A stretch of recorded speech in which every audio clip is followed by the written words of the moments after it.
Hello everyone, so this is the second part of the video that I posted regarding pre-bridal treatments. And guys, इस video के end में मैं एक pro tip देने वाली हूँ आपको for all the brides, so please keep watching. I don't want to waste your time, so let's get started. So जो चीज़ें मैंने पहले से करना स्टार्ट कर दी थी वो मैंने वीडियो में फर्स्ट वाले वीडियो में डाल दिया है. पहले से मतलब कुछ मंथ्स पहले करना स्टार्ट कर दी थी. दिस वीडियो इज अबाउट कि शादी के 2-3 दिन पहले आप क्या करवा सकते हो. सो फर्स्ट थिंग इज, जो मेरे पीलिंग सेशंस थे ना, जो मेरे एक्ने के लिए और जो मार्क्स सब क्लियर हो जाते हैं उसके लिए जो सेशंस चल रहे थे, मैंने ओवरऑल 3 सेशंस लिए थे. और जो लास्ट वाला था वो मैंने शादी के कुछ 15 डेज पहले ले लिया था, बिकॉज मुझे कुछ रिस्क नहीं चाहिए था कि स्किन ड्राई रह जाए या कुछ भी रह जाए. तो वो मैंने काफ़ी टाइम पहले से ले लिया था. और उसके बाद इवन डॉक्टर सेड कि आपका जो मेकअप वगैरह होता है ना, तो पीलिंग पूरी हो जानी चाहिए और स्किन उसके नॉर्मल स्टेट में आ जाना चाहिए. That is much better, because जो मेकअप होता है ना, फर्स्ट ऑफ ऑल वो एकदम जो मैट फिनिश जो होती है, जो ग्लो आता है एंड जो स्मूथ होता है मेकअप, वो नहीं हो पाता है अगर आप थोड़ा सा भी स्किन ड्राई है तो. और वो जो मेकअप होता है वो स्किन में अगर पेनिट्रेट होता है ना, तो that is not good for you. So इसीलिए मैंने वो पहले से कर लिया था.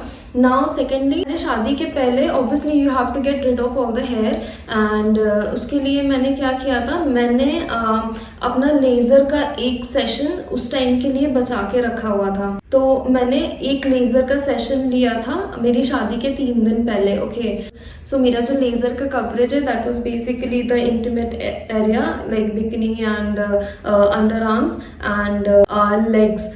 तो मैंने हैंड्स का नहीं लिया था, रीज़न बीइंग कि मुझे ना हैंड्स पे वैक्सिंग कराना बहुत अच्छा लगता है. आई मीन जो रीका वैक्स होता है ना, उससे पूरा टैन निकल जाता है. एंड वन थिंग इज, अगर आप लेज़र कराते हो ना, तो लेज़र के बाद फिर आप ये वैक्सिंग वगैरह नहीं करा सकते हो. सो वैक्सिंग वगैरह ऑब्वियसली आप कराओगे to get rid of your hair. अगर लेज़र नहीं ले रखा तो आप नॉर्मली वैक्स तो कराओगे. कुछ लोगों को ना वैक्सिंग से रैशेस वगैरह आ जाते हैं, तो आई सजेस्ट कि एटलीस्ट 2-3 दिन पहले करा लो, सो दैट अगर कुछ होता है तो वो नॉर्मलाइज हो जाए. और फेस, मैंने फेस पे लेज़र वगैरह कुछ भी नहीं कराया था, ठीक है. क्यों? और तो जस्ट आईब्रोज, अपर लिप जो इन जनरल हम कराते हैं वो कराया था मैंने.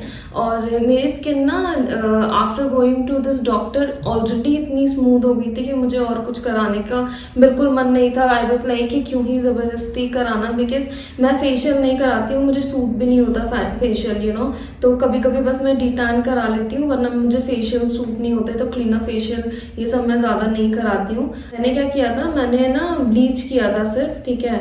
और ब्लीच का भी मेरा एक कंडीशन है कि मुझे ना इस एरिया में नहीं सूट होता है. My skin is very sensitive, तो ये वाला एरिया में ना थोड़ा रेडनेस आ जाता है मेरे स्किन को.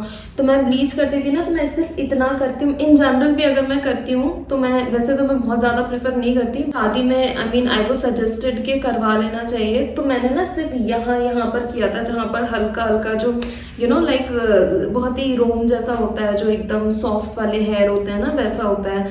तो मैंने यहाँ वाले एरिया में सिर्फ थोड़ा थोड़ा ब्लीच किया था, पूरे में नहीं किया था. यहाँ पर एनीवे हेयर वगैरह है नहीं है तो ज़रूरत नहीं पड़ी थी. फिर मेरे मेकअप आर्टिस्ट ने भी ये चीज़ कहा था मुझसे कि आप मतलब फेशियल कराओगे क्या. मैंने बोला नहीं, मैं नहीं कराऊंगी. तो शी वाज लाइक कि आप मत कराना अगर ज़रूरत नहीं लग रहा है तो. जस्ट दैट कि ब्लीच करा सकते हो आप, बिकॉज ब्लीच इज़ इम्पॉर्टेंट, क्योंकि यहाँ पर अगर हल्के हल्के भी हेयर होते हैं ना, तो वो मेकअप जब आप करते हो तो वो स्मूथ फिनिश नहीं देता है अगर ब्लीच.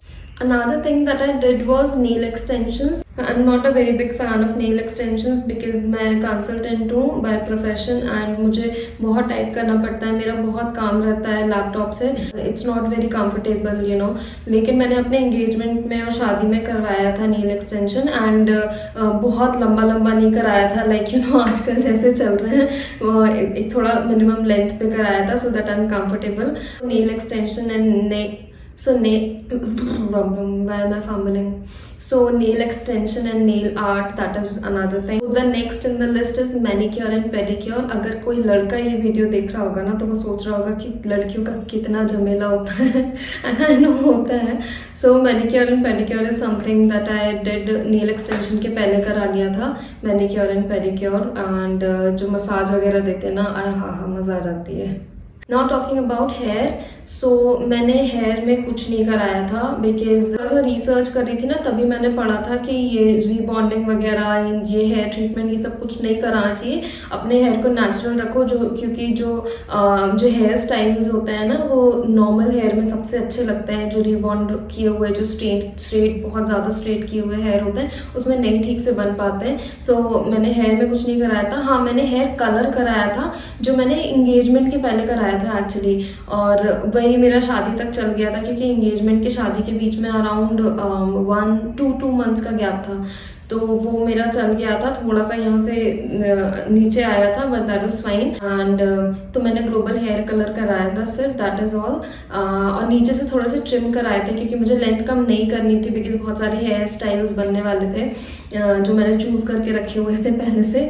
और मैंने शादी के दिन भी वो बन नहीं बनाकर मैंने चोटी बनाई थी, तो मुझे थोड़े लंबे हेयर ही चाहिए थे, तो मैंने हेयर कट भी नहीं कराया था, सिर्फ ट्रिम कराया था और कलर कराया था। एंड वन मोर थिंग, सो मुझे ना हेड मसाज कराना बहुत पसंद है, लाइक ऑयल लगाना बहुत पसंद है। Head massage is something that helps a lot, I feel.